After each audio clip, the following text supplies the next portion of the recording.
Hey man, what's going on? Not too much, are you? I'm doing pretty good. You feel like recording a podcast right now, or A podcast? Sure.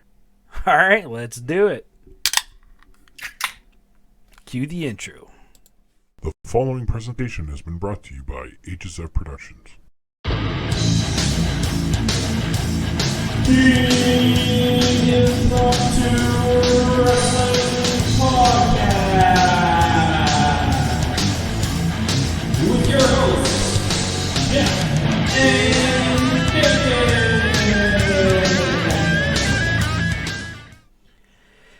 Hey guys, welcome back to the IWP Impromptu Wrestling Podcast. We are your hosts. I'm Jeff. That is Damien. How's it going, man?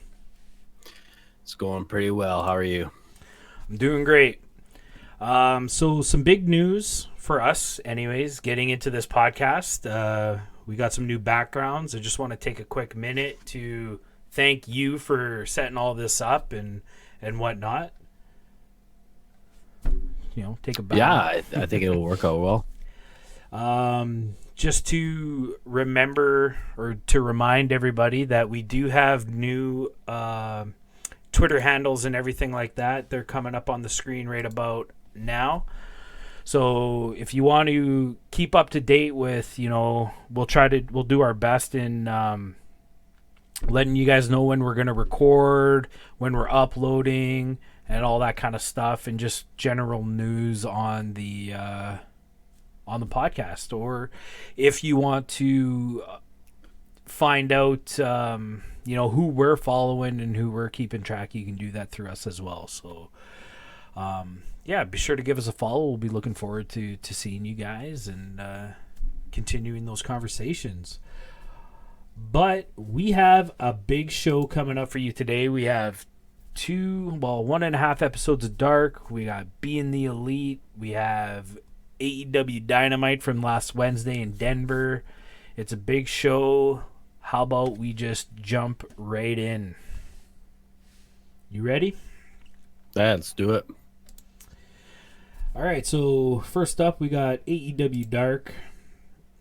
We had an episode pop up on Thursday, I believe it was, from the Kansas City shows. And Yeah, I think it was Thursday. yeah, and we had a few good matches on here. Why don't we get started with the Luther versus Sonny Kiss match? Yeah, so this was the first time we saw Luther in a match. Mm-hmm. Yeah. Yeah, it was. I thought it was a pretty good match. I don't really know anything about Luther, and Sonny Kiss is really good. So over right now, big pop. Yeah, the when he crowd's came really, out. really behind him right now. Yeah. What do you think of the match? I thought it was fine. It did a good job showcasing Sonny's athleticism and whatnot. Luther, just bringing him into the AEW fold, getting our first chance to really see him in the ring. You got to remember, this is a guy that has been wrestling since the late 80s. Like, this guy's been around forever. Quite famous wrestler up here in Canada.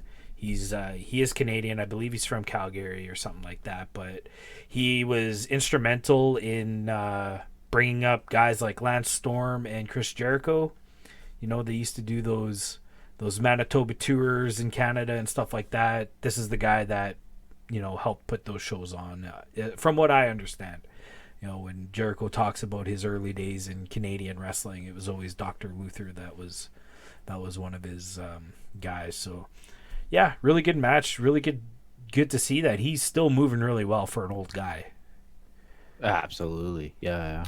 And then just noteworthy for the end of this match, Jimmy Havoc comes out to the ramp, much like Luther did to him the week before on Dark. And, it looks like that's the feud we're going to see is Jimmy Havoc versus Luther, which I'm super excited about. Yeah, me too. I like that. I want to see more Jimmy. Yeah, Jimmy's good. What else did we have? We had Dark Order versus Peter Avalon and Michael Nakazawa. What did you think of this match? I have absolutely no notes on this one. It wasn't great. It wasn't bad. I can't even remember. Was this? Michael Nakazawa. Sorry. I couldn't even remember. Was this Dark Order or was this the two lackeys again?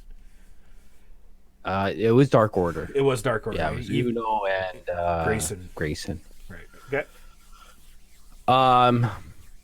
Yeah, like Nakazawa did his oil thing. Avalon's always, kind of comical.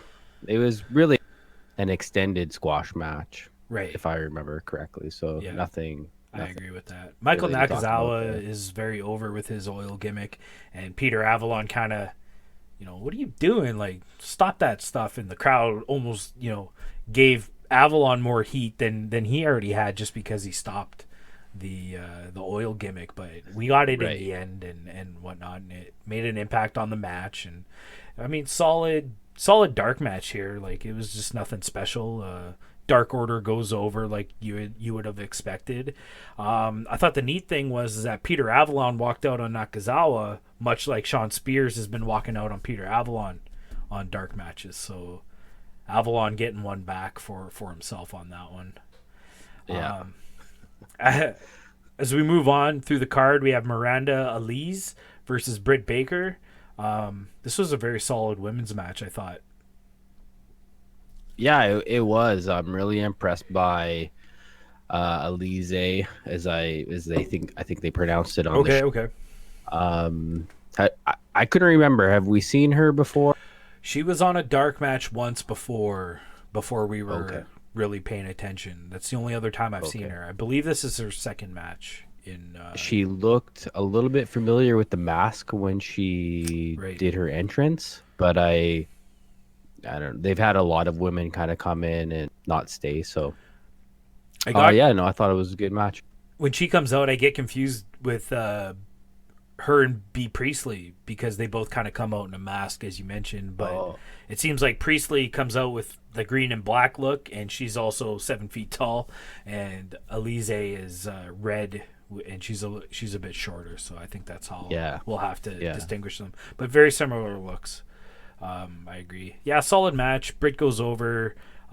They're really pushing that this what do they call it? The mandible hold that she does. I can't even remember what the name of the move is called. Does it have something to do with root canal or something? Yeah, I don't know. It's a dentist term. I believe so. Yeah, we'll have to look that up. Leave it in the comments below if you know it. Help us out a little bit there. But this is a very strong finisher for her, and it's putting everybody to sleep. She pulled Yuka Sakazaki's tooth out with this one. Very very strong move for a really strong heel in the company right now. I'm liking everything Britt's doing so far. And as we get into the main event of this episode of Dark, we have Brandon Cutler and the chairman, Sean Spears versus Private Party. This was a really good singles match, or a tag team match, sorry. I really like this one. Yeah, so did I. And my only comment I have for this one is I really thought that it was Cutler's best match since he's been in AEW. Agreed. And I don't know if that's because he was working with Spears. Regardless, I thought Brandon did a really good job in this match. I agree with that. Cutler's been shaky at times in some of his dark matches. There was one of his first ones where it looked like he hurt himself just trying to do a springboard. He kind of rolled his ankle a little bit and whatnot. I was worried, like, holy smokes, this guy gets a contract signed because he's friends with the Young Bucks. And he's basically the camera guy for being the Elite, and they give him a contract to do to be a wrestler, and now this guy can't hack it, kind of deal. But I think this match was his coming out party. He's looking a lot more comfortable, and yeah, did he ever put on a show, especially near the end when the chairman does his bit where he's walking out on his partner, and Cutler takes the match over for a little while. Like, he looked really good in that 2.5 minute span. Yeah, I wish he wouldn't even have tried to call Spears back. Just take it just over. win the match. Yeah. But I guess that's part of what the story is. Yeah. But I think it would have looked better because Spears is trying to find this partner, right? If he just would have kept going, maybe he'd be the partner. Never know. We never know. We'll see how this whole find the partner thing comes out. As Yeah, what's the hashtag there? hashtag search for Spears, I think it Search for is. Spears, yeah. Something like that. Are you gonna put in? Are you gonna tweet him something or? I don't want to deal with Tully Blanchard. Fuck that. I could put you through a table, All right. or you could put me through the table. That'd probably be better for you. Yeah, maybe. So overall, solid dark episode. Some really good matches. As we get into, I believe this was this came out on Sunday or even Monday of this week. This next episode of Dark, which featured one dark match from the night of Revolution in Chicago, and for the most part of this episode of Dark, it was a lot of recap of the Revolution pay-per-view, but we did get one really good match. I was really high on this match. It was the Magical Girl Yuka Sakazaki, which is one of my favorite women's wrestlers in AEW right now. She teams with her Japanese country woman teammate Riho, and they face the heels of the company, Penelope Ford and Britt Baker. What did you think of this match? Well, my first thoughts were Penelope Ford's coming out. How bad could it be? But I thought it was a really good match. I thought it was a way better match than the previous. I thought everyone did well, even Britt. She didn't have any of her usual kind of hang-ups, maybe at the end a little bit. I liked how Kip Sabian was involved in the match, and I really felt like this actually would have been a better match for Revolution than, say, Rhodes and Hager. I think if you would have switched those, that would have really changed the show, I thought, in my opinion. I like What that do you think? I like that you said that because we went over it in the last episode of the podcast that I did not like this Dustin Rhodes Hager match. They didn't build a story for it really, other than Hager was the one who broke the arm in the limo door. But basically, it was just those two run-ins. They have a little bit of fights. There was no story behind this match. And yeah, I agree. If this was a dark match and the women's tag team match was maybe first on the card, I think it would have brought the whole rating of the show Revolution up a bit, because this was a really good tag team match. Kip Sabian was just the perfect amount of involved. It wasn't too much, and he wasn't useless out there either. I like that, my girl Yuka, she got some big spots in, showing off her abilities, jumping up to that. I still can't get over how she jumps up to that top rope and balances there and then does that kind of 5-star. It's not even a cross body. It's just a straight on kind of splash to the outside. Yeah, I think that's amazing. So yeah, I really liked this match. It was great. Showing off the women's talent. It got a little sloppy towards the end, if I remember correctly. I think with that many competitors in the ring and the language barriers, what the actual plan was for the finish, it looked a little bit sloppy, but they did a good job of pulling it off, and the heels get the win again. Britt Baker's putting the lockjaw. Just thought of it. It's the lockjaw. She gets the lockjaw put on, and I believe it was on Riho this time, and Riho taps out. Or did she pass out? Yeah. I can't remember. But again, showing how strong this move is for Britt Baker. Good show. And again, the rest of the show is just a recap. So why don't we move on as we get into Being the Elite, episode 193, Revolution. What did you think of this show? This episode? It wasn't one of their better shows. I thought the Cassidy Daniels bit was probably the best. Those two, I mean, Orange Cassidy doesn't really do much, but those two work really well together. Right. So if they continue that, I think people will really enjoy it. And then it was really the end, right? Matt gets this mysterious phone call from area code 910, and he says, I haven't heard from you in a second. I guess we're not going home, he says to Nick. Right. We have to make this stop, and you're wondering, like, well, what is this all about? So So other than those two things, I don't think it was a awesome episode. A lot of it was kind of showing off Revolution, right? right, So it's yeah. more of like a review show than Especially that anything. the Young Bucks Kenny Omega match. They showed a lot of clips from that one. Yeah. The librarian segment with the weird gypsy voodoo guy, that was a real snore fest. That went on way too long. Um, They got to cut that. I they like gotta Leva Bates, but they got to yeah, cut it. they gotta cut it. I don't know who this gypsy guy is. I can't recognize who he is, so I don't know if he's just Well, a there's a roadie. good thing for our viewers. Yeah, if you If guys you know know who who that, that dude is, leave it in the comments post below. it. So I have to ask you, at the time, we are recording this episode a little bit late, but at the time of watching this episode of Being the Elite, and Matt Jackson gets this phone call, did you have any ideas of who might be calling him? I didn't at all. All right, well Not at all. let's get right into. Did you know? I had a feeling it was going to be who it was.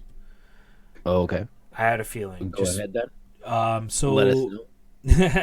as we'll kind of blend these two segments in together because they kind of fit together so well. But breaking kayfabe, little bit of real life news upon this segment of Being the Elite, as it leads into Matt Hardy's YouTube series that he dubbed hashtag Free the Delete. Did you have a chance to watch these episodes of Free the Delete? I did. I been watch them all from 1 to 10 So did I. So did I. after being the Yeah, after the news broke and whatnot. So if you didn't know already, if you haven't been keeping up with Matt Hardy's business, it was Matt Hardy that called the Young Bucks at the end of Being the Elite. And he shows that in episode 9 of Free the Delete. He picks up the phone and he does something very similar to what the Young Bucks did. You don't know who he's calling, and he's like, you guys are the only ones who can, free the Zenith from my mind, and you did it before, and all this stuff, and this was a very interesting YouTube series. I had mentioned it to you that I didn't really get to watch the broken Matt Hardy stuff in TNA.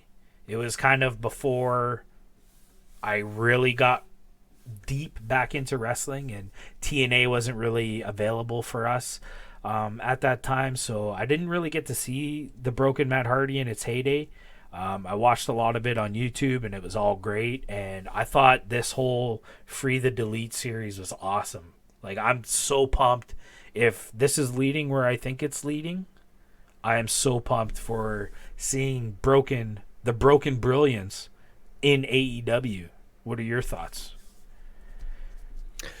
So how it went for me is, so Being the Elite ends, and then I'm seeing tweets about area code 910 is North Carolina, which from there made me think of Matt Hardy, just because I know that's where his ranch is, or whatever he calls his place there. The Hardy compound. But still, yeah, I'm still not sure if that's kind of what it is. And then as the social media starts going, then they're saying that there's this connection to it. Um, yeah, if what this is indicating it is actually going to happen, then that is crazy, crazy stuff and really, really good news for AEW. If you go by the video that Matt Hardy put out, he's really leaving it open to it could be anybody.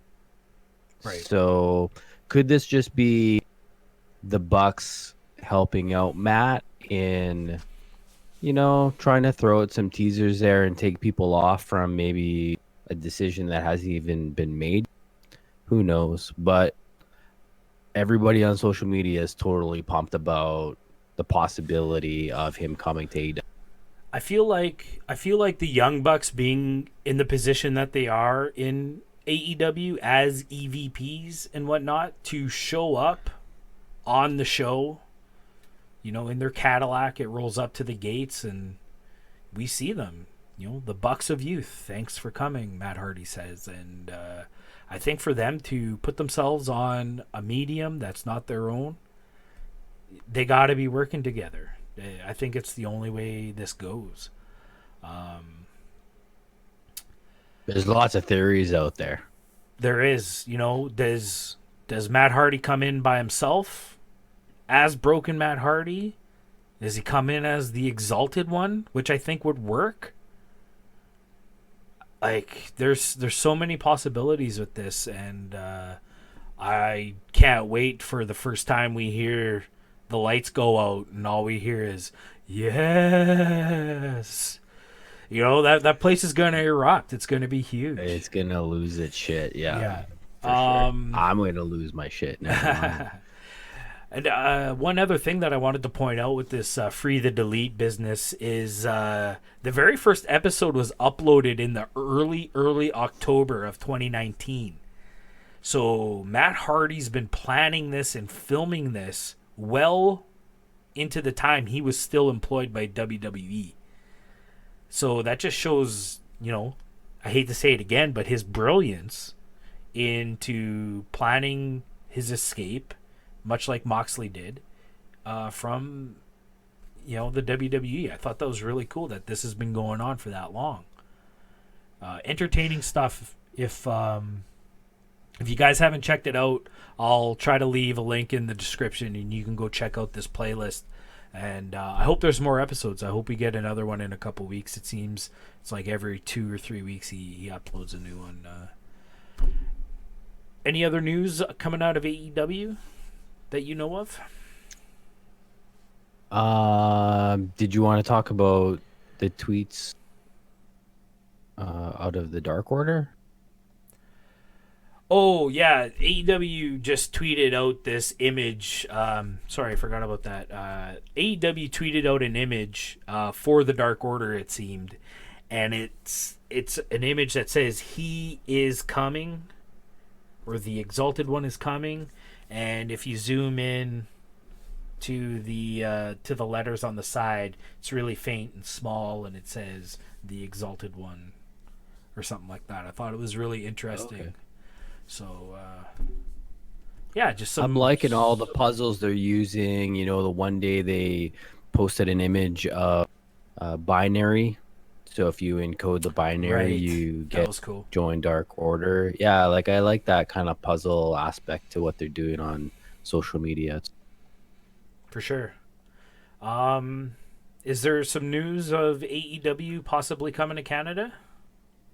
Well, I don't know that I would call it news, but as I was watching all the shows and being on YouTube and whatnot, a video came up of the Bucks of Youth and Cody at a panel at C2E.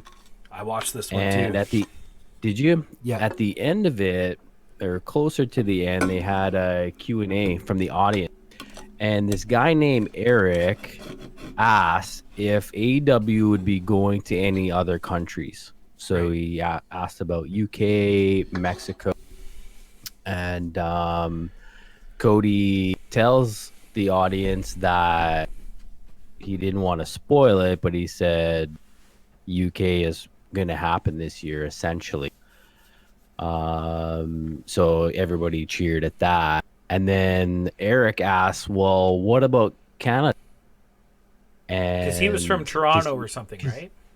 I think he was from Hamilton originally, and Okay. now he lives in Cleveland. So Cody goes, we have a really good relationship with TSN, and Cody bet Eric $100 that they will come to Canada this year. Now, they didn't know where. They talked about Toronto, Montreal, or West Coast. And then Eric says, well, what about Winnipeg? Because Omega and Jericho two of the are biggest from names in the Winnipeg. company. Yeah. They completely ignore the Winnipeg part. They just kept talking about Toronto. Yeah, Cody glanced over that pretty quick, I thought. Yeah. And I thought that's confirmation for me. It's when AEW in Winnipeg confirmed. You heard it here first, folks. Right. So yeah, Cody's like, yeah, like I will give you $100 for real if we make it to Canada this year. So the guy took down his Twitter yells out handle his, and he yells out his Twitter handle. So at the Elite Era. Okay. So I took it upon myself to tweet this guy myself and said, thanks for plugging Winnipeg, dude. When it happens, I hope we can meet up or whatever. He got back to me actually and said, thanks for reaching out, and said, I really hope I win $100. So I think we need to keep doing it. We need to keep bugging Cody and the Buck. They gotta come to Winnipeg. All right. I think it would be a really good show. Here's a good challenge for our viewers. Go tweet Cody. I believe it's at American Nightmare is his Twitter handle. Bug him. AEW in Winnipeg. Hashtag AEW in Winnipeg. Let's get it trending. Let's make it happen. All right. Let's keep moving along. Let's get into the power rankings. All right. So in the men's division, a lot of movement in the rankings. Moxley, obviously the champion, which means Jericho moves to the number one contender spot. With the win over Cody, MJF moves up 3 spots to second place. Big jump. Omega's up 1. Not sure why that is. I guess because Cody lost, so he went down a couple places. Makes sense. Pac went down 2 places as well. So it goes MJF, Omega, Cody, Pac. All right. How about the women's division? Not a lot of change. Sheeta moved up 2 places, and Statlander moved down 2. So those two just swapped position. And then in the tag team division, Dark Order is the number one contender, moving up 1 place. The Young Bucks moved down 1 place, so they're in second. SCU moved down from second place, so they're in third. Then we have Best Friends, and Private Party finally has cracked the top 5. I don't know that they've been there before. So that's where the rankings are going into. Maybe the very first weeks of Dynamite, they might have been in the top 5 because they went pretty far into that into the tag team tournament. So I believe they were top 5 at the beginning. Well, we'll say since we've been actually looking at them and good call, thinking that they mattered, they've made it there. Good call. All right. Excuse me. So that gets us into Dynamite in Denver, Colorado. And the very first segment of the show was an in-ring promo by our new champ, Jon Moxley. So what did you think about this segment? Well, hearing Moxley talk is always a treat. You can really feel the passion but on this guy. Like, this guy loves pro wrestling, and he proves that by saying pro wrestling about 30 times in this promo. But the promo itself, I mean, just classic babyface promo, right? Like, he's just getting the crowd behind him. He's pumping it up. He said a lot of the things he said at the end of the pay-per-view, which makes me think that little bit at the end of the pay-per-view probably wasn't supposed to be televised, I feel like. Or maybe because he was kind of stumbling through his words on the pay-per-view, they decided to do it again. And, this time he knocks it out of the park and gets everything he needs to say properly. He was pretty out of breath at the end of that match. Yeah, for sure. He could barely talk, so. Yeah, I really like the part where he said that AEW stands for professional wrestling. That's a really bold statement. I like it. Well, especially because, for years, the WWE almost outlaws the term pro wrestling. If you watch closely enough, you never hear the commentators refer to it as professional wrestling anymore. It's all sports entertainment. And, going back to even what Cody was saying in the build-up to AEW and whatnot, like, this is a professional wrestling promotion that's, wants to bring you the best pro wrestling. And I think that's something that the Vanilla brand is missing. They've gotten too much into the sports entertainment, and their pro wrestling kind of sucks. So yeah. I really like this line, AEW stands for pro wrestling. One of the lines that really stood out for me was, this belt didn't belong to Jericho. Hell, this belt doesn't even belong to me. It belongs to you guys. And, that gets a big pop, of course. And, yeah, really good promo. People's champ. Yeah. He's kind of the people's champ right now, which we all knew was going to happen. Like, the fans are so behind this guy. We get an Inner Circle interrupt here. What did you think of the other half of this opening segment? It's classic Jericho to me. I think when Jericho loses a big match or loses the championship, he always has to blame it on something. So he comes out and he's like, Moxley, you're a liar. You're a disgrace to the belt. I trained to fight someone that could only see out of one eye, and you lied, and that's why I lost it. Like, that classic Jericho right there, I feel. Yeah, no, it was really good.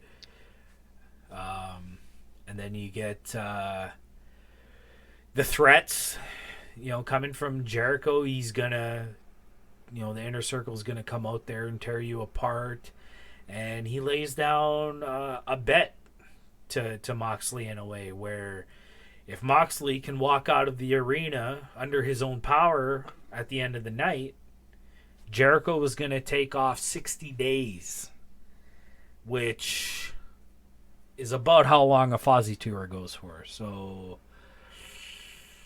just saying. So that's what you thought too? That was my initial thought was, oh, he's taking time off. This is the way to get out of it. I've known about this Fozzy tour coming up in April and May for a while, at least. I listen to Talk Is Jericho every week, and he's been plugging the tour for a while, so I knew this was coming. But I think this is his way out. But we'll see what happens in the next coming weeks, because we'll talk about the end of the show at the end of the show. But let's move on. Have you seen the tour dates for Fozzy? Because they're all in the States, so I'm wondering why he wouldn't be able to kind of do both. But maybe it'll be like he did in WWE, where he just makes appearances every now. What do you think? Very possible. If a show's in one city and it's close by, he could very easily jump on a plane and fly in and out, just like he did for All In a couple of years ago. It's very possible, but I'm thinking the physical stress of being on tour and wrestling might be a little too much, even for DDPY to get him through it. So I think and it's a good opportunity, I think, to let some of those other guys rise to the top. For sure. Right? It just makes room for an MJF to get into the title picture or so, or anybody like that. So yeah. All right, let's get into the first matchup of the night. This is SCU with Colt Cabana versus the 4 main members of the Dark Order.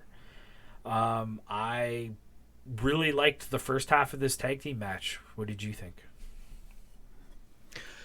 Yeah, we kind of got a rematch from Revolution here, just with the 2 minions and Right. Colt Cabana in there as well. Yeah, I thought it was a really good match for Cabana. Would be his first Dynamite match. I thought it went pretty well. I haven't really seen him wrestle too much. Maybe a couple of clips on YouTube. I've seen him wrestle Orange Cassidy, and those are always fun. So, right. So hopefully he can really move that guy. I think it was a really good pickup by AEW. He's gonna be a good. He's not even a mid carder. You know what I mean? Like he's somewhere in between jobber and mid carder. I think he's gonna be a guy that comes in and puts on really entertaining matches. But it's not gonna really matter if he wins or loses. You know, and maybe somewhere down the line, I'm not sure what kind of contract he signed or how long he's gonna be around. This is a busy guy. Like he's got his own podcast. He does commentary for ROH still, and I believe he's going to be trading in and out of AEW Dark commentary with Taz, I believe is what I heard. So this is a busy guy, so I don't know how much we're actually going to see him in ring, but I think he's just going to be that kind of guy to come in and work with a mid-carder and just put on a really good match. This is a guy with 20 years of experience, and yeah, moves really well for someone who's taken as many bumps as he has. So I like it. Yeah, my highlights for this match were really him at the his move, the Chicago Skyline. That Very was deadly. Cool move. That was deadly. And then the pin with the sort of Superman lunging over, hooks him with his. I've never seen anything like that before. Very cool stuff. So overall, I thought for a 4v4 match, which I don't usually like, I thought he did a pretty good job of making it entertaining. Yeah, I hate to say that I agree with you because I always agree with you, but yeah, very solid 8-man tag match. These usually don't go off too well. It's really just everybody trying to get their spots in, but this felt like a match. I thought the Chicago Skyline was a cool move. I did not so much care for the pin. I think that's okay. To win, a pin to win, I think it kind of insults the other guy a little bit. But maybe that's what they were going for. But it was on one of the minions, wasn't it? Right, that's true. It was on the, I don't know, Alex Riley looking guy, we'll call him. But I don't know these guys' name. I know the bald guy's name's John Silver, but really he's Stu Grayson Jr., is he not? Like, they're the exact same person. I think they're brothers. They might be. I think they're brothers. They're both rocking bald. They both got beards. They're both short and fucking stocky, and yeah, I don't know. Anyways, it was a good match. Right. Yeah. Let's move on. All right, next match we had Big Swole versus Leva Bates. This was just a one fall match. What did you think of it? It did its job. It was a squash match. It didn't last for very long. It really, it's showing Big Swole, as being a strong competitor. Which is something I think they lost out on Chris Statlander in that pay-per-view match by putting those two together. I mean, I'll say it again. They put those two together way too soon. So, that almost absolutely killed Statlander. So now you need to build up a new character that's going to be strong enough to go after Nyla Rose. And I think they did a good job doing that with Swole here by absolutely squashing Leva Bates. But again, not much to say in the match itself. She came in, hit her, did some moves, pinned her. Like, it was pretty straightforward to me. Yeah, I agree. I feel like Leva Bates has a bit more to give than this, but I guess everybody has to, play their role and whatnot. I really thought that this, like, Britt was on commentary and Again. she lost out again. Like, she wasn't saying really anything. I don't even know why they put her on there. Like, she really needs to learn what to do on comp. So go and watch Jericho. Yeah. Go and watch some WWE when you had like The Rock on there or DX. You Like, know, you got to be talking and talking all the time. you know who was good on commentary as a wrestler was Austin Aries. Do you remember when they didn't have anything for Yes. him, and he would come out and do commentary for the cruiserweight matches? That guy was gold. That guy was Yeah, so good on commentary, and yeah, you're right. yeah. She's got a lot to learn, and as much as you want to say take her off there, but you need reps, and hopefully Shivani and JR or even Jericho are seeing this struggle that she's having, and you know, give her some Maybe they pointers. should be prompting her more, you think, to like say stuff? Which I think they did do in this one, but she just didn't. She was swinging and missing with the little bits that she was saying. I felt like they tried to throw to her more than they did the last time, but yeah, hit and misses or swing and misses for me. She's good in all of the other things though. That's the weird thing, right? Her, So before the match, she came out with the cut for Tony, in those bits she's really good. But yeah, on comm I it's like wonder. she's watching the match. I wonder if she's just too much of a wrestling fan to where when she's watching a match, that's just it. She's watching the match, she's watching the match almost analytically, and when they throw to her, now she's like, "Oh wait, what? What am I supposed to say?" Where, maybe she needs to not pay attention to the match as much and just concentrate on her character and what her character would say at that time. But Yeah. Yeah, you could be right. all right, as we move on throughout the show, we have. I really liked this segment. I don't know about you, but Cody comes out, and they totally ruin the best entrance in wrestling. I just want to throw that out there. They throw a commercial about 2 bars into the greatest entrance in wrestling today, which really pissed me off. But I just popped, I just popped the music up on YouTube and watched him walk down the aisle. So I got my entrance for me personally. But Good yeah, job, good job. figure it out. Like, that. I don't know if that's a TSN thing or if that was a TNT thing, but I'm sure if they're going picture in picture, it's both broadcasts. So that's probably an AEW thing. But yeah, bad Yeah. mistake. Bad mistake. Let Cody's entrance go. But he comes out and basically, he's cutting his promo. I lost, and if MJF can look me in the eyes and say he beat me fair and square, I'll shake his hand, kind of thing. And then we hear some music we've never heard before. Why don't you tell us about this? Yeah, and a blast from the past Right? walks out from behind. I don't even know, what does he go by? Does he go by Jake Roberts or is he still Jake the Snake? Can he even say The that? It's the WWE. the video on the back said Jake the Snake. I think he owns that. Okay. The So last podcast I had listened to with him on it, he talks about how he was Jake the Snake way before he ever went up north to work for Vince. So oh, okay. he is Jake the Snake Roberts forever, as far as I know. Jake was, just a little side note here. Jake was one of my favorite when I was a little kid. Probably mostly because of his snake, which his name was Damien. which a lot of people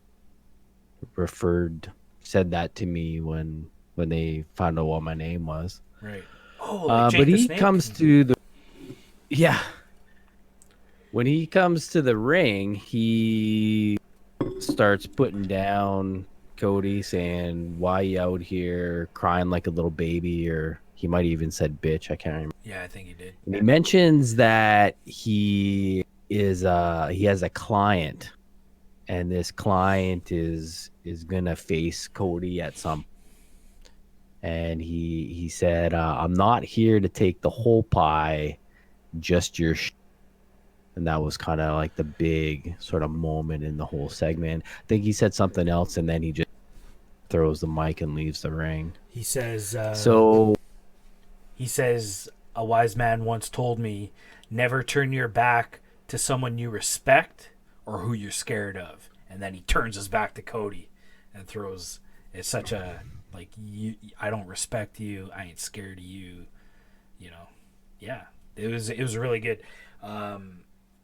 Didn't mean to cut you off there, but, you talk about a guy who's been in the business his whole life, second generation wrestler, and he can still cut a promo. His voice is basically ruined. I don't know. He always kind of sounds like that. But yeah, you still, man, you hang on. He's had a few every cigarettes word. since he left WWE. yeah, that's probably it.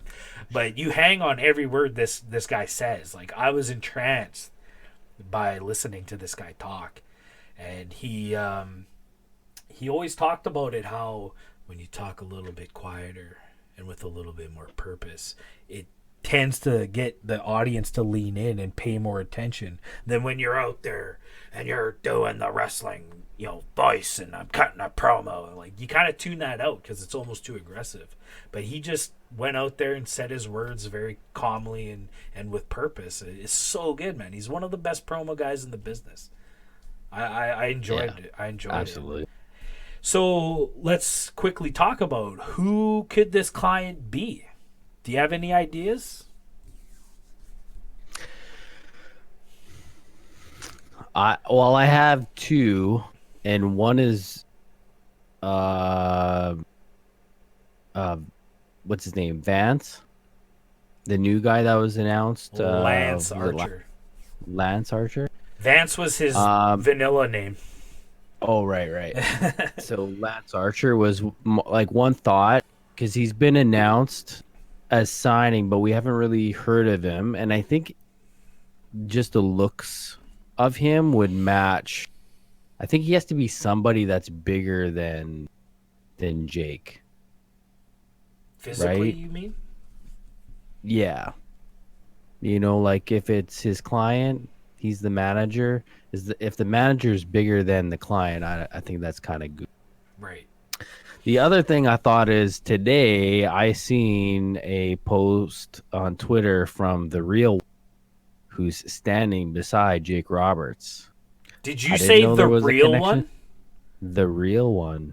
Yeah. At The Real one himself. At The Real one. Yeah. Wow. So I don't know. I didn't think there was a connection between those two. There obviously is. He's not in wrestling right now, as far as I know. So I don't know. He just had another I'm starting the rumor right now. All right. That's cool. The Real one, he just wrestled another big match with Brian Pillman Jr., I believe, in Northeast Wrestling that got a lot of attention. I've yet to check it out, but he's picking his spots. He's talking like he's back into wrestling now. So, the rap album didn't do as well as he thought it would, but yeah, and I seen him on the Chris Van for that show, and he said that he was trying to do his own wrestling kind of promotion. So, okay, it could mean nothing, but I just thought it was interesting, the timing. He ends up on my timeline, and he's standing beside Jake Roberts. Who do you think it is? He's definitely paying attention to AEW, that's for sure. I have one name that popped into my head. I couldn't even tell you what his real name is, so I'll give you the vanilla name. But he's out of his contract, and looking for work, and that is Luke Harper. Oh, I see, think, bigger guy. That works for me. and I think, coming from like the Wyatt family style, he's always got the sweat stained wife beater kind of look, swamp, bayou. I think that just works with Jake the Snake. And who knows, maybe this is going to be a passing of the torch where whoever this client's going to be is going to start coming out with a snake and bringing that kind of character back. Could be a possibility. And Yeah. Luke Harper really fits into that kind of persona, I think. And it has been rumored that he has, already signed with the AEW. It hasn't been officially announced, but everything's looking that way. And I think this is where this is going to go. So mark that down. I mean, Luke Harper could also be the Exalted One. I feel like he could play that role as well. I've heard that too, but I feel like getting into that, I feel like the Exalted One has to be a mouthpiece that's going to take over for the Dark Order almost. And I've never heard Luke Harper talk, so I don't know how good he is at that, but I have heard that rumor too, and I wouldn't be mad at it, but I'd have to see how his mic skills are, because I feel like the Exalted One's going to have to be a mouthpiece of some sorts. Yeah. What do you feel about having now with this announcement? We kind of have two storylines that are the same. There's this unknown mystery client, and then we have the Exalted One. Do you feel like those stories are the same? Do they conflict? Well, even going back to the Nightmare Collective was very much a Dark Order gimmick too. And, if I could be very critical of AEW for one specific reason, is that a lot of things are the same. And we saw evidence of that in the next segment we're probably going to talk about here. And I'll bring it up when that time comes. But yeah, they are very much almost ripping themselves off at this point, where maybe if we had a singular creative entity in a way that could filter this out. I don't know how much Tony Khan is involved with the creative, because I feel like he takes a lot of he gives everybody a lot of freedom in that way, but we are seeing a lot of these kind of similar ideas coming out. And if I could be critical of something, that's what it is. And I wonder, in that C2E2 panel, the Bucks talk about how they have a lot of marketing meetings that they go to, and I wonder how much stuff. Week? Yeah, I wonder how much stuff is maybe influences the decisions on what goes on. So, well, I mean, we know how TV networks work, and when something works, now they want more of it. So, the Dark Order is working, and hey, let's get some more like this kind of stuff. Yeah. I can see. Good on them for kiboshing Brandy's whole thing. It looks like they're still going with the collective, though, right? That's what they're naming Brandy and Dustin and. Well, they're just Marshall? they're just the Nightmare Family. Okay, I thought think they might have said collective. Maybe. If anything, the Nightmare Collective is just Mel and Luther now. To me, that's all that's left. Okay. But since they kicked Awesome Kong out, and Brandy kind of just has been appearing in the Nightmare Family, so I don't know. That's something to keep an eye on. But I agree. I'm gonna listen out for it next time. Yeah, if they kibosh the Nightmare Collective, I'm all for that, because it was pretty much a straight ripoff of the Dark Order. Right. Okay, but good promo by Cody, even better promo by Jake the Snake, the legend himself. And I can't wait to see where this client thing's going. But you heard it here first. Damien's picking Lance Archer and or at Real One, and I'm going with Luke Harper. So we'll see how this all plays out for sure. Let's move on to the third match of the night. So in this one, we got Chucky T versus the Bastard Pac. I like this matchup. This match What is did you so think of this good. match? This was kind of a highlight of the night for me. This was a really good match. And it says at the beginning that this is Chucky's first time going into singles. He was the last of the three best friends to get his singles debut. And it also pointed out that Pac is 3-0 versus the best friends in any way, shape, or form. So things not looking good for Chucky, but this guy can wrestle. Holy smokes. Like, I think he looked better than Trent in Trent's solo match against Pac. Like, if this guy, I think you said it last week. I want to say the last episode, the Revolution episode. If this guy ever picked up some weights, this guy would be a star, man. Because this guy can wrestle, but he kind of looks like shit. I think he's dropped some weight since the beginning of Dynamite. So good on him for that. I agree with you. I thought this was the best match I've seen him in, and probably only because you could really pay attention to him because he was the only one kind of. I thought he was still a bit slow. He seemed that he ran out of steam kind of quickly. The match had some really slow spots, but overall, I really enjoyed it. Yeah, no, this was a really good match. Like I said, it was one of the best performances I've seen out of any of the best friends. But really good. And then we get near the end of the match, and here come the Lucha Brothers again, which we alluded to in the Revolution review show, and how odd it seemed that they came out just to attack the best friends. They really had no prior beef with the best friends. They weren't tied to Orange Cassidy or Pac. But here is our answer. They are in cahoots with Pac. What do you think of this pairing of the Lucha Brothers and Pac? I think it's a really good pairing. Okay. Because what's missing with the Lucha Brothers? Fantastic wrestlers. They don't do anything really on the mic. And their best mic stuff is in Spanish. Right. So now they have the mouthpiece and somebody who can match their athleticism. I think it's a fantastic pairing. The two of those. Okay. What do you think? I never really thought of it that way. Now that you say that, I want to change my answer. I don't like this pairing at all going into this. Okay. I thought it was weird. Pac is such a I don't know, he's such a bruiser, and the Lucha Brothers are kind of high flyers and whatnot. But now that you say that, Pac can high fly too. The Lucha Brothers probably need a bruiser.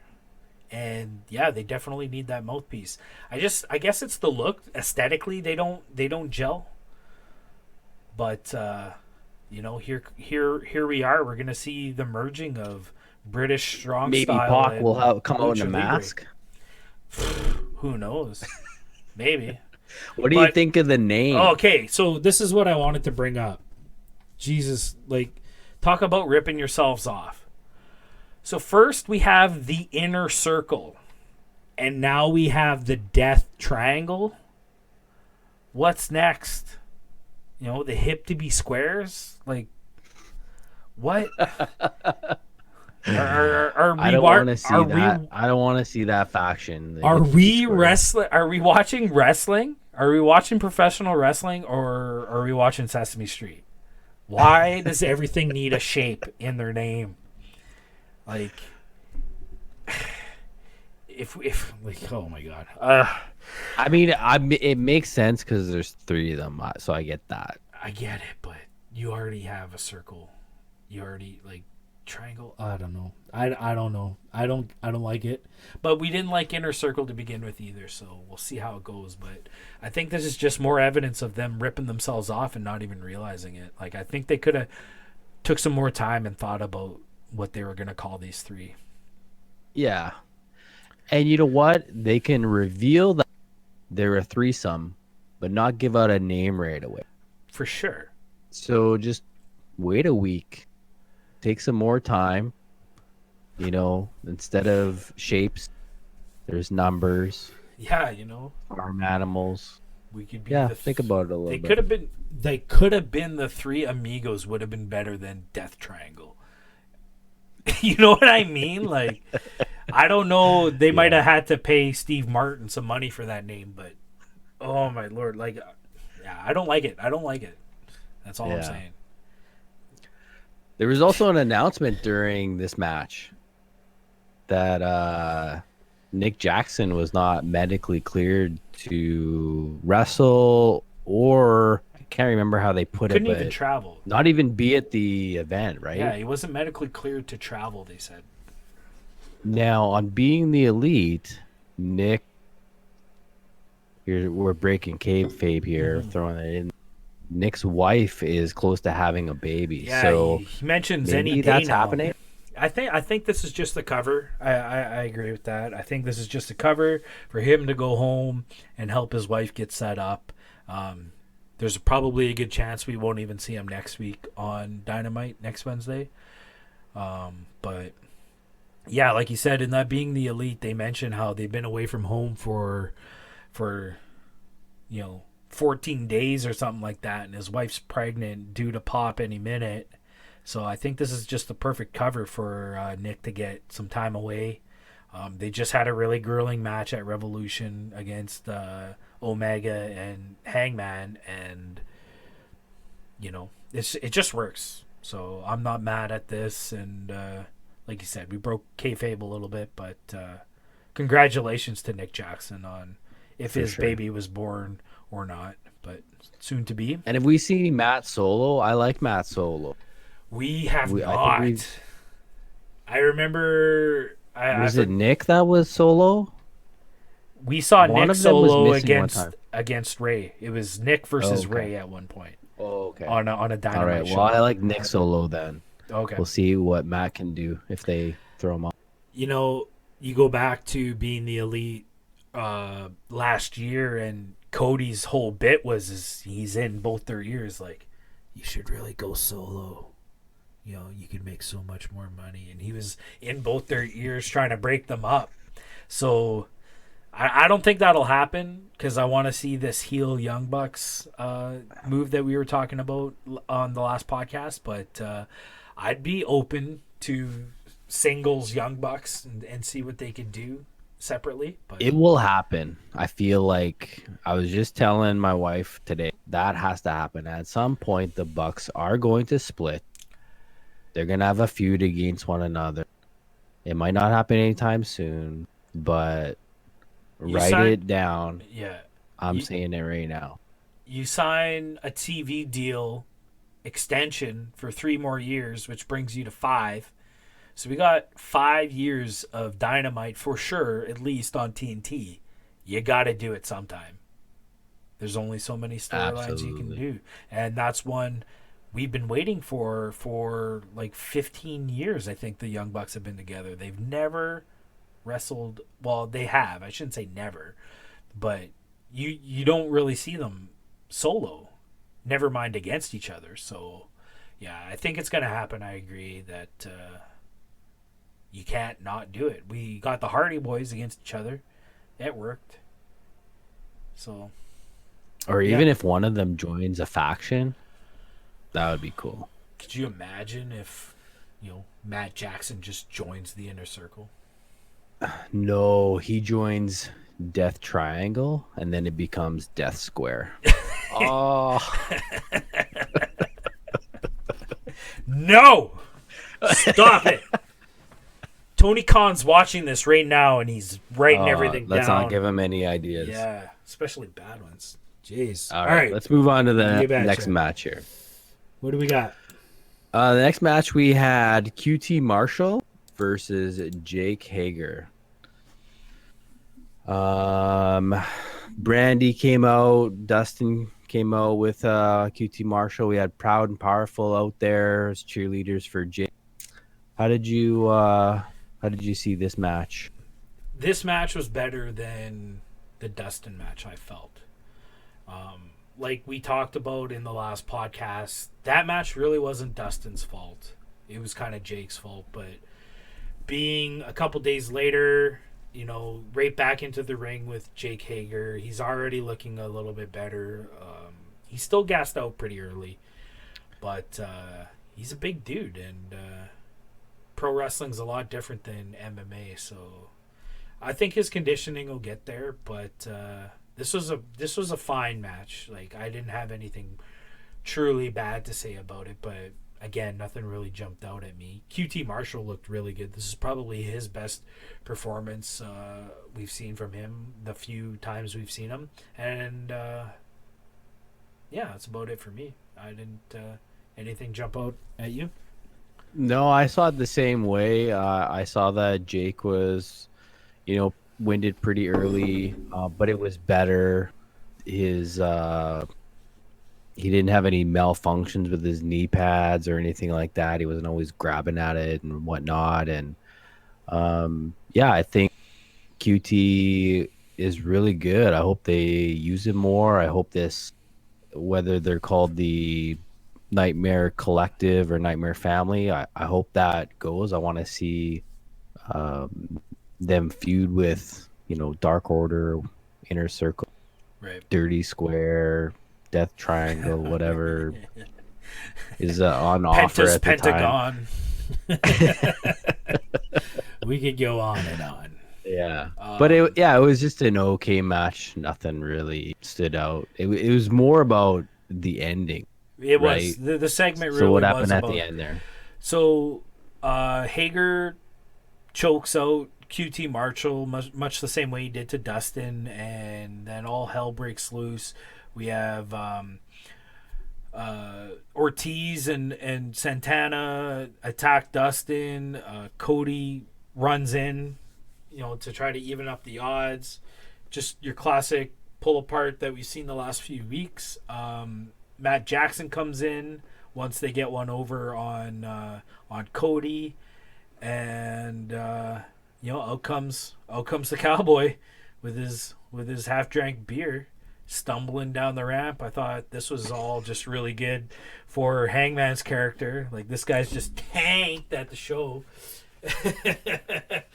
And, I like how it wasn't a run in; it was a walk in, or really was a stumble. Yeah, it was a walk home from the boulevard type stumble. Yet, like, no, anyone outside of Dawson's not gonna know that joke, but yeah, he literally stumbled down, and I just liked how he got into the ring, and Ortiz was ready to hit him with the chair, and he's like, "Whoa, slow down, hey, come on, slow down."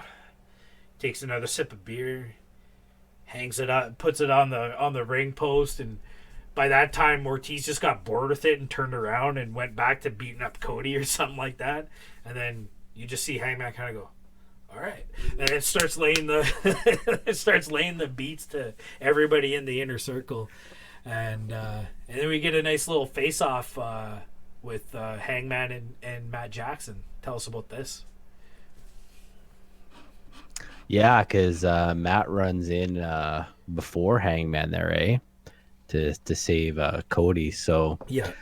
I like it. I like that they're continuing, that really great match they had at Revolution, which I'm pretty sure I read somewhere on Twitter that it was voted best tag team match of all time. It's what people are saying. Yeah. Earlier in the show, when they were showing, the flashbacks of Revolution, they had all these quotes from all the wrestling editors, Dave Meltzer, Wade Keller, all guys like that, and nothing but praise towards this awesome tag team championship match, which, I mean, we probably didn't put over as much as we should have, even though, this was probably one of the best tag team matches I had ever seen. So yeah, it's creating buzz. It could be match of the year, and we're only in February. Absolutely. And then it sort of ends with Hangman giving Matt the finger, and then he leaves like he always does. I think nothing really happened out of that, and he proceeds to visit with the audience. I think he walked kind of off the stage with like 6 to 8 beers in his hand. He's holding them in his mouth. Like, I was laughing my ass off when I saw that. It's He is hilarious. off and running with this character. I like it. It's something we've never seen before. Like, you can argue it's Austin like, but Austin never played the drunk on TV. He'd call in for the beers and he'd chug them and pour them all over himself, but he never acted drunk. Hangman is playing a drunken cowboy. And I like it. I'm entertained. And the fact that I didn't get it at first, but I'm on board. The fact that he's like this, and he's got one hanging out of his mouth, it's epic. Like, I like it. Yeah. What did we have next here? We had some more announcement rules for the Blood and Guts Dynamite that we're going to see at the end of the month. Yeah, so before the next segment rolled in, JR announced that next week, so the next Dynamite coming up, they were going to announce what the rules were. So I guess we'll see whether, is it going to be like War Games? Is it going to be similar but kind of put their own twist on it? I feel like we're going to find out what this Blood and Guts is going to all be about. So I'm excited to hear that stuff. Right, and I just want to quickly talk about Tony Khan's media scrum after Revolution. This was one of the most... a lot of people were asking him about this Blood and Guts. 2 rings, 1 big cage type thing, and they kept trying to get him to say War Games, and he did a really good job. He's like, I never said that. I never said War Games. Or no, he didn't even say I never said War Games. He just kept saying, I never said that. I never will say that. We're not saying that. And the words War Games never came out of that guy's mouth, which hats off to him. But he did mention that it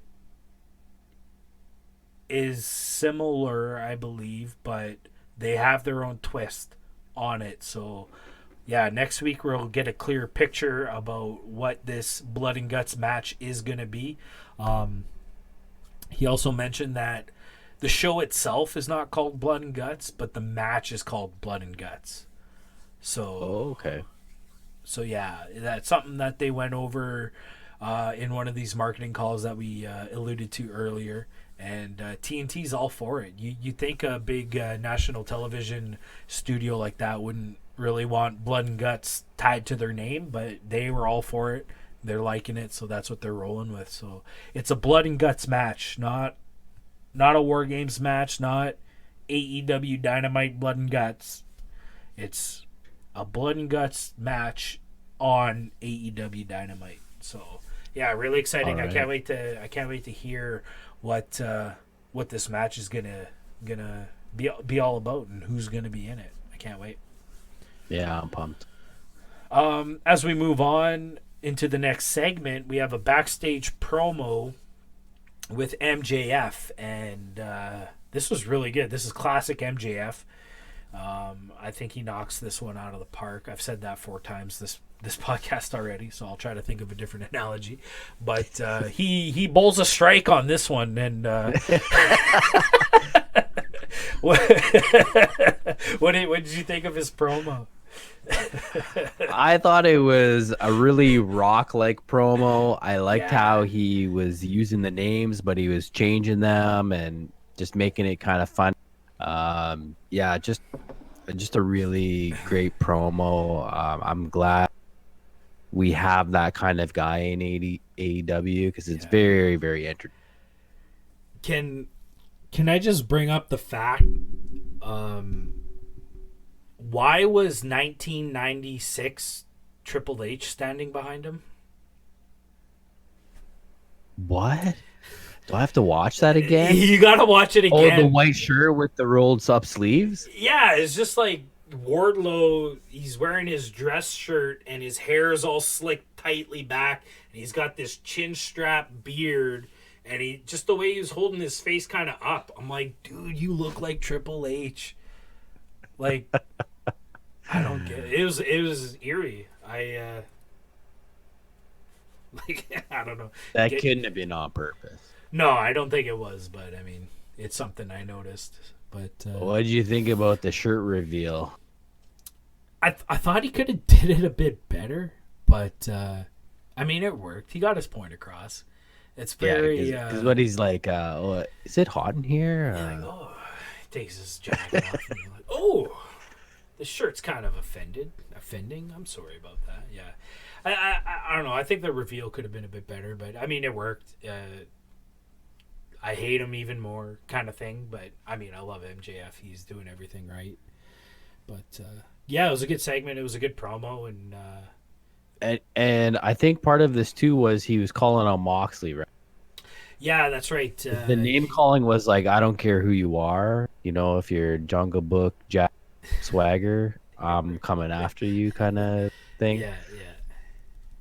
So yeah, maybe that answers our question from last podcast: is who's next in line to feud with Mox, and it looks like it's going to be MJF, which is probably going to be this kid's rude awakening, because I can't see them putting the strap on him over Mox in that fashion. So yeah, but we're gonna see some good promos, I think. Yeah, feeding off each other. Yeah. All right, well, from there, we got to our main event, which was Chris Jericho and Sammy Guevara versus Jon Moxley and Darby Allin. So also kind of a rematch of sorts between the two matches from Revolution. So what do you think of this? Yeah, I mean, I just love how Moxley doesn't even get to the ring. You know, he's doing his entrance, he's coming through the crowd, and there's the rest of Inner Circle, and they jump him on the stairs, and they bring him out into the concourse, and they beat the living piss out of him. Just tying into what Jericho said earlier in the night. Excuse me. And, yeah, like, they just beat the living crap out of him, and I like how they kept cutting back to Jericho in the ring, and he's just laughing. You know, he's slowly taking his gear off, and you know, being Jericho, being Le Champion. As he said, he doesn't need the belt to still be Le Champion. So, yeah, I thought that whole opening sequence of them beating up Mox in the concourse, I think it worked. I think it, I don't know, I liked it. And then you get into Darby Allin. The match has to start. Darby Allin says, let's do this. And, man, he takes those two for a ride, doesn't he? Yeah, Darby to me was the best part of this match. Sammy, Chris, always good, but the first star of this match goes to Darby Allin for me. Yeah, for sure. He's a star, man. Like, you can't even say he's an up and comer or, you know, the future. He is now, and the crowd is behind him 100%. Yeah, you can't even. Darby tags himself. I didn't notice this. Tell me about this. Okay, so during the match, there was one point where Darby was kind of getting a licking. Inner Circles, you know, really taking it to him, and he keeps crawling to the corner to make a tag, and all he gets is Ortiz and Santana kind of laughing at him and what.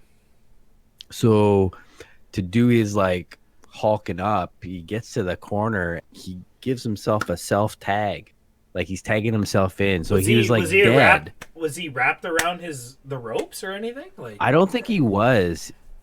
But he just made the motion. Like, he crawled to the corner. He couldn't even get there. Right. And then he does the self-tag, and then he turns into, like, a brand new person. He's got all this energy, and then he starts kicking her. Like, I thought that was so clever to do. Yeah. I don't know that I've ever seen that done before, but that was awesome. Like, it just gets you going behind this guy.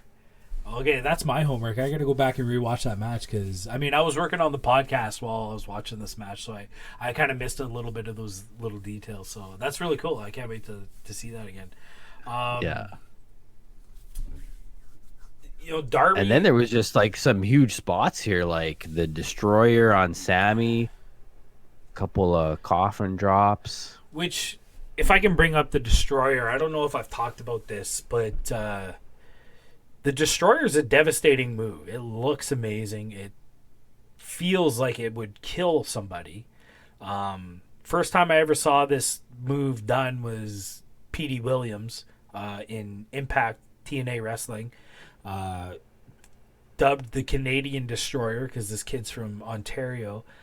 And like that's a finisher move. That's a finishing move. You are not kicking out of this move, but AEW is using it like it's your common, body slam.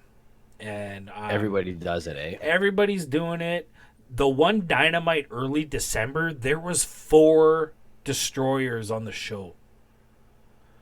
And I think it needs to come to the point where somebody needs to pick it as a signature move, if not a finisher move. And let's start protecting this move a little bit because I'm getting sick of everybody and anybody's uncle doing this move. Like it's ruining the move. And I mean, Shivani's gonna do it on Baker one day, and it's gonna be come on. Yeah. So I mean, AEW, please slow down on the fucking Destroyers, okay? Like, I'm getting sick of it. I love the move, but you're using it too much. The number one spot for me in this match was the Judas effect on Darby coming, doing the Tope Suicina. The camera angle was not good. So when you watch it initially, you don't actually see what happens. But when they give you that replay, it was like, yeah, he spun in and gave it to him. The camera Really down the ramp view, that one? Yeah. Yeah. And Darby face plants into the mat. Like, he did not get his hands up. I don't know if this just shows us how much of a daredevil this guy is, that he wouldn't even protect himself. Or maybe everything just happened so fast that he couldn't get his hands up. But he face plants into the mat. Holy smokes. Crazy. It's just another day at the office for him. Yeah, for sure. As we get into the end of the match, Sammy pins Darby. Is that the 1, 2, 3? I can't remember. Yeah, so after the face plant, they pick him up, throw him in the ring, and then Sammy covers. Okay. And then we have Moxley coming out with the chair. I believe he comes down the ramp from the back, right? Or does he come back through the crowd again? And he starts... No, he came from... Because he was getting medical attention. Right. So he comes from the back, down the ramp, and he's got a chair in hand, and he starts laying the beats down to everybody and anything. The spot where he gives Sammy the paradigm shift... Holy smokes. Like, even... Did you see the slow motion replay? I did. Like, that's even nasty. Even Sammy had to tweet out, like, I'm not dead, you guys. Because it looked like he died. Yeah. I guess, Mox making his big comeback and laying the beats. But it doesn't last very long. Hager gets in behind him and breaks it up, and Inner Circle puts the beats down on Moxley. Did they ever show him walking out on his own power, or did the show end with him on his back? The show ended with him laying in the broken tables. Right. So they power bomb him off the stage. And the show ends with him just laying there. So, yeah, it kind of leaves it up to... Did the bet go through or not? Yeah. Are we going to see Jericho at least, another week? And he'll do his gloating, and maybe we get a rematch from Revolution for the bet or something like that. Like, I feel like they got to... they have to follow through with this in some way so that we know that Jericho's not going to be around for the next 2 months, kind of thing. Because I believe the tour starts in April, so we have a month to figure this out. But Do you feel like someone needs to become the leader with Jericho gone? Can they just him leave and then they're like, where's Inner Circle left with after he's gone? I could see Inner Circle falling apart in sense where, you know, they're a little lost, they're losing all their matches and whatnot, and then as as April comes around or ends and May starts and we start getting into the build for Double or Nothing, which we know is May 23rd this year, I believe, back in Vegas. Jericho makes a comeback and reels everybody in, and then maybe we get the resurrection of Inner Circle. I could see something like that. I don't know that. The other thing I think they could do is Hager and Sammy could fight over who would be the leader of Inner Circle while Jericho's gone. I don't know. What do you think they're gonna do with that? Yeah, maybe somebody else has to come in. Maybe this is where Jeff Cobb fits in the picture. As he takes it over, or it's got to be somebody different. I think It's got to be somebody because charismatic. Jake's not a mouthpiece, and Sammy seems too young. Like he's not really a leader. No one would ever take that seriously that he's leading these three other guys. I agree. Yeah. Yeah, I don't know, but whoever, if they are bringing in someone else, like they have to have that star power and charisma that Jericho has, or else it's just not going to work. Because the Inner Circle doesn't work without Jericho. Yeah. Me. So Is Jeff Cobb a one-time thing, and now he's not really like he really could come back and not even really be a part of it, right? It could just Very be a much hired so. gun they had for that one. And that's how they referred to him as, was the hired gun. I know that Maybe Lance Archer comes in as leader of the Inner Could- Circle. I could. feel like his character probably big guy. Yeah, that could work, and it would tie into still feuding with Moxley, because they've had that feud in New Japan over the United States Championship. So, which I'm still pretty sure. Oh no, we talked about that. Never mind. Disregard. But yeah, that feud could happen with the history with Mox and Archer, so that's a possibility. All right. Anything else you want to add to Dynamite? What were your overall thoughts of the show? I thought it was a really good show. I liked all the run-ins, and I don't think there's really a match that really dragged it down. I like how they started with Mox, and I like Cody's thing. It's left enough to go, hey, I wonder what's gonna happen next week. Right. Let's get Wednesday going again. Yeah, for sure. This is something that AEW is doing really well. Is I'm always excited for next week. I haven't dreaded like, oh man, I gotta watch wrestling on Wednesday. Like, where that was almost the case when we were watching Vanilla Brand. Is just like, man, what are we gonna do? I guess we'll watch Raw. Let's not. So AEW is doing a really good job of keeping me entertained and keeping me wanting to tune in every week. This episode specifically, as the show after pay-per-view, probably wasn't up to standards for me. As say, a night after WrestleMania or a night after, insert pay-per-view here. But I wonder if that's just because it's 4 days later. We're getting our pay-per-view on Saturday, and then we got to wait until the next Wednesday to get the payoffs and the reactions and all that stuff if it just came off a little soft, if you will. But they're still learning.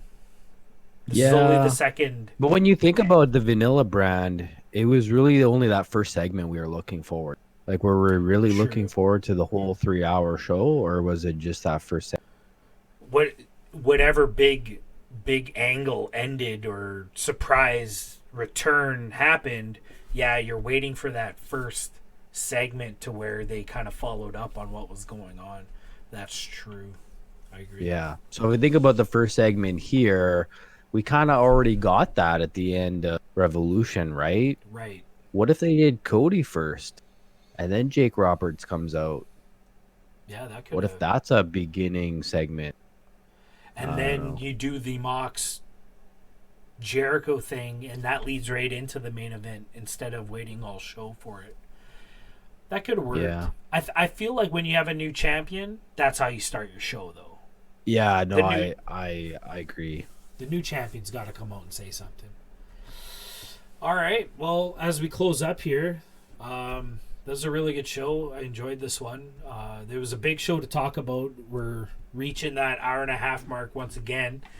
But we had a big show. We had 2 AEW Darks to talk about. We had Being the Elite, Power Rankings, and a Dynamite. So I think we got through it all fairly well. We nailed this one, I think. Just want to remind everybody that our Twitter handles are underneath our cameras right now. Check us out. We have Impromptu Damien, Impromptu Jeff. Give us a follow. Engage in communications with us. We're more than willing to talk and debate. Like we've said before, we both kind of agree with each other, and we want to engage in some debate with some opposing views for sure.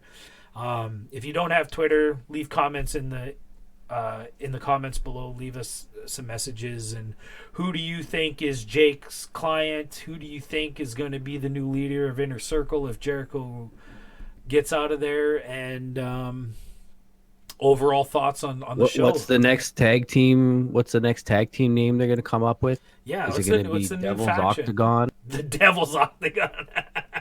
Vote for Devil's Octagon.